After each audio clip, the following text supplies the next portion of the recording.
राजकुमारी चंद्रलेखा और युद्धवीर आरव की प्रेम कहानी। मध्यकालीन भारत में मेघगढ़ नाम की एक राज्य थी। उस राज्य की राजकुमारी चंद्रलेखा अपने सौंदर्य और बुद्धिमत्ता के लिए पूरे राज्य में प्रसिद्ध थी। वह तलवार चलाना जानती थी, घुड़सवारी में पारंगत थी और सबसे बड़ी बात, अपने राज्य से बेहद प्रेम करती थी।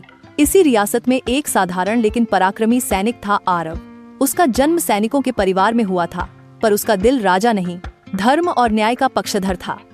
वह युद्धभूमि में वीरता दिखा चुका था, लेकिन दरबार में सिर्फ एक नाम भर था।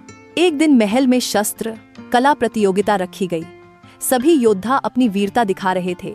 तभी आरव ने मंच पर आकर शौर्य और संयम दोनों का प्रदर्शन किया। चंद्रलेखा की नजरें आरव पर ठहर गईं। प्रतियोगिता के बाद वह पहली बार चंद्रलेखा उससे मिली। चंद्रलेखा मुस्कुराते हुए, तुम्हारा नाम क्या है वीर? आरव, मैं आरव हूँ राजकुमारी, और मेरा सौभाग्य है कि आपने मुझे देखा। बातें छोटी थीं, पर असर गहरा था।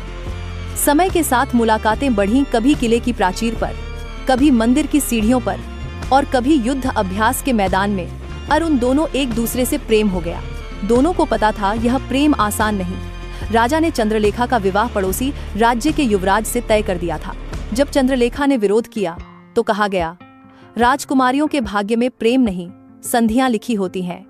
और चंद्रलेखा ने अंतिम बार आरव से मिलने की जिद की। चंद्रलेखा ने आरव से कहा, क्या तुम मुझे ले चल सकते हो इस महल से दूर?